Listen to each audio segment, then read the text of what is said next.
Thank you for tuning in to the newest episode of the Plain Bible Teaching Podcast. I'm your host, Andy Soker. This episode is being released on December 1st, 2022. And today we're going to be doing our monthly news roundup. We typically do these on the last episode of the month, but since last week was Thanksgiving, I wanted to do a Thanksgiving-related episode then, so we're going to do that, our monthly news roundup, this week. Of course, we're recording this still at the end of November, so we're going to go with it and do that this week. This week, what we're talking about is the number of same-sex couples in the U.S., the calls for a Supreme Court justice to recuse herself from an LGBT-related case, and people finding purpose in their pets. For links to the stories we're talking about, as well as related materials, check out the show notes for this episode at plainbibleteaching.com/podcast/120122. So now for our stories this week. Our first story. The Census Bureau says D.C. exceeds all states in percentage of same-sex couple households, but only 0.9% of U.S. households headed by same-sex couples. From CNS News, only 0.9% of American households in 2021 were headed by a same-sex couple in which two people of the same sex were either married to each other or in an intimate relationship with each other, according to newly released data from the Census Bureau's American Community Survey. There were 127,544,730 total households in the United States in 2021, according to the Census Bureau. Of these, 1,209,462, or 0.9%, were what the Census Bureau calls same-sex couple households. None of the 50 states had a number of same-sex couple households that accounted for more than 1.4% of their total. At 2.5%, however, the District of Columbia exceeded all of the states for its percentage of same-sex couple households. Now, we've talked about homosexuality and same-sex marriage a lot on the podcast, so I'm not going to spend a lot of time talking about that specifically here. However, I did want to bring it up here, at least in part, because these episodes are now also being uploaded to YouTube. So there may also be a new audience who haven't seen our discussions before on this topic. So what I'm going to do is include some links in the show notes for those who haven't considered the points that we've made before on homosexuality and same-sex marriage. I invite you to check those out. The other reason, though, that I'm bringing this up is because of where the higher percentage of same-sex households were. It was in Washington, D.C., the capital of the United States. Well, why is that significant? 10 years ago, which it feels weird that it's been that long now, but 10 years ago, I was reading through the Bible and blogging through the Bible at the same time, following a chronological reading plan. And while I was doing that, I noticed something interesting in the book of Esther. Before Esther was chosen to be queen, the previous queen, Queen Vashti, was removed from her position because she refused to parade herself before the king and his guests. And the king's advisors told him that he needed to make an example of her because, as they said in Esther 1:17 and 18, for the queen's conduct will become known to all the women, causing them to look with contempt on their husbands by saying, King Ahasuerus commanded Queen Vashti to be brought into his presence, but she did not come. This day the ladies of Persia and Media who have heard of the queen's conduct will speak in the same way to all the king's princes, and there will be plenty of contempt and anger. I'll link to that article if you want to read that article and what was in there. But the king's advisors knew that her conduct would influence the rest of the nation. And in the same way, the conduct of those in power influence the rest of the nation here for us today. Why does it seem like the number of same-sex households should be much higher of a percentage than the small percentage that is cited in that article?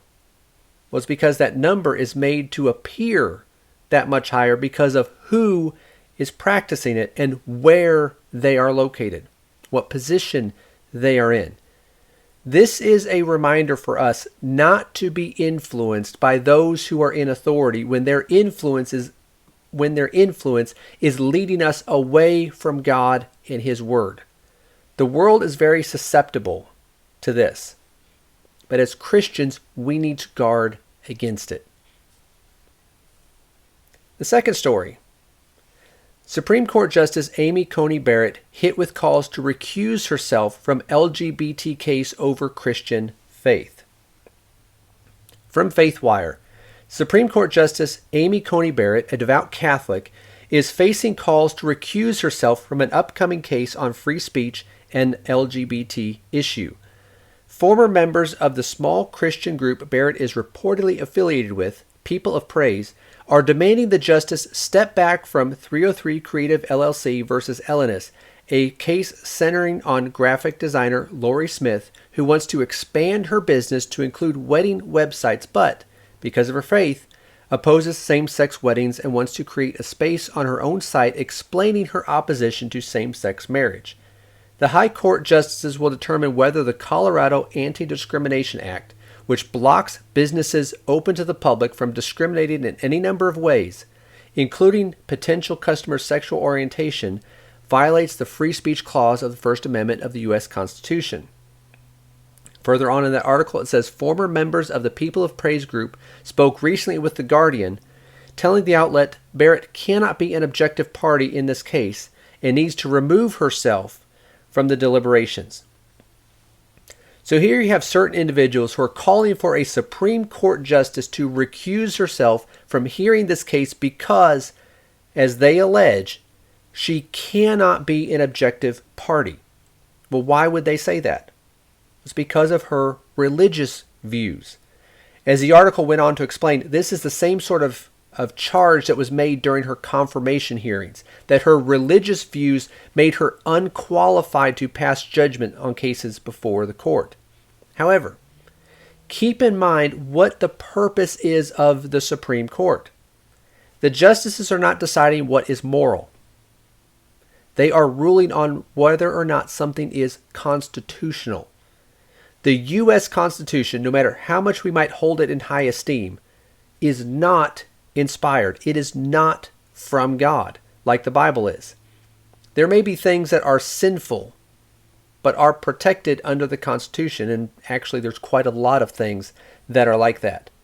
But the issue here is not on how she interprets or applies the Constitution. It's about her religious views. This is another example of intolerance for what the Bible teaches on certain issues, in this case, homosexuality. And it's an effort to silence those who believe what the Bible teaches on that subject. So as our society is going to move further and further away from biblical principles on morality, this type of thing is going to happen, and it should not surprise us. Those who hold to what the Bible teaches on some issue, whether it's homosexuality or something else, they will be targeted by those who want to celebrate what the Bible calls sin. Several years ago, actually back in 2008, I wrote an article about the growing acceptance of homosexuality, and the link will be in the show notes. And in that article, I talked about 3 things that we could expect as our society becomes more and more accepting of homosexuality. Number 1, they'll become more demanding. Talking about those who practice homosexuality. They become more demanding. Number 2, they will become more intolerant. And number 3, they will become violent. The reason why I made those points, talked about that progression, was because of what we read in Genesis chapter 19 and Judges chapter 19, where you have majorities who were practicing homosexuality. That's what we see in each of those passages. And you can read that article to see more of what the Bible says about that and why we can conclude that that is the progression that happens. But in the 14 years since I wrote that article, we have certainly seen those first two points, that they become more demanding and they become more intolerant. we need to prepare for that third one with the violence. If we have to face persecution for this issue because we are standing for Christ and His Word, then we need to be prepared for that.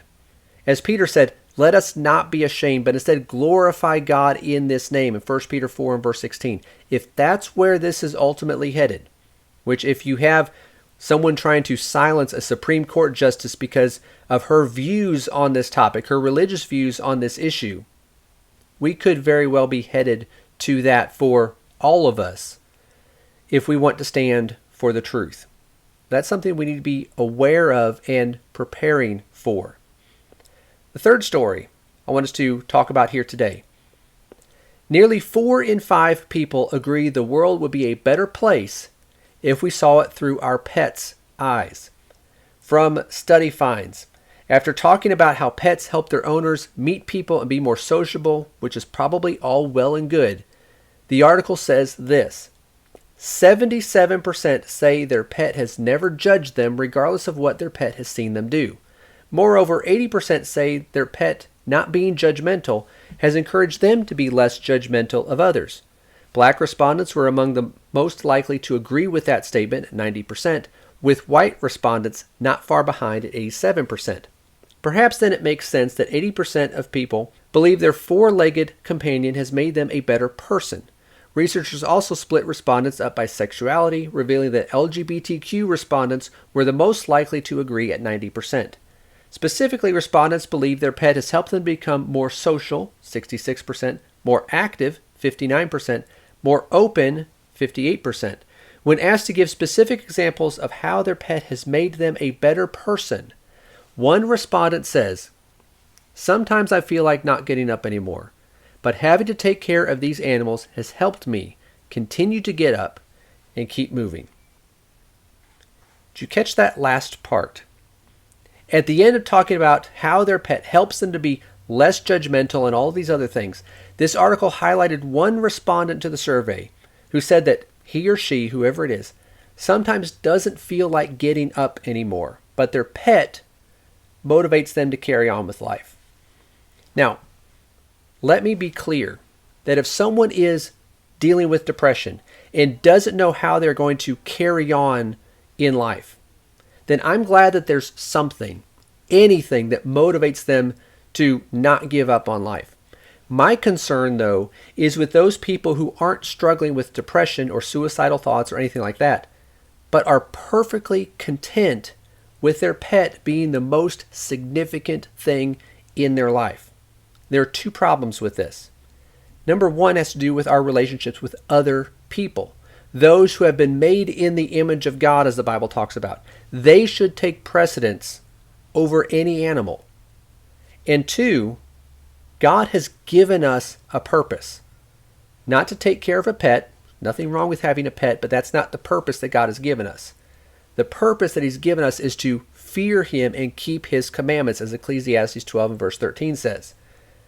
In a way, we could say that elevating pets to this type of status that replaces the people God wants us to have relationships with and ignoring God's purpose for us in favor for the purpose that we have given ourselves to take care of this pet, in a way that is a form of idolatry. It is something that is in someone's life that replaces or rivals God in their heart. Christians need to avoid this. This doesn't mean we can't have pets or enjoy the pets that we have, but we need to find purpose, not in an animal, but in the Lord. And we need to value human relationships, whether family, friends, those who we attend church services with, over any type of so-called relationship that we might have with a pet. Now, I've talked about this a couple other times, or at least issues related to this with people's view of pets on some other episodes of the podcast. Those will be listed in the show notes if you want to listen to those and some different things that we talked about in those episodes. But that's all for this week. Thank you for listening to the Plain Bible Teaching Podcast. I hope you found this to be interesting and informative and helpful. For links to the stories we talked about, as well as other related materials, visit the show notes for this episode at plainbibleteaching.com/podcast/120122. And if you have a moment to rate and review the podcast or share it with someone else that you think would be interested, that would always be appreciated. And if you're listening to this, remember that we are also uploading these on YouTube in video format. So if you want to watch them that way, you can visit the Plain Bible Teaching YouTube channel and you can view the video versions of these podcasts there. And if you're watching this on YouTube, please like and subscribe to the channel so you can see other videos that are posted here as well. And if you see a news story that you think would make for a good discussion, please email that to me at andy@plainbibleteaching.com. Thanks again for listening, and I'll talk to you again next week.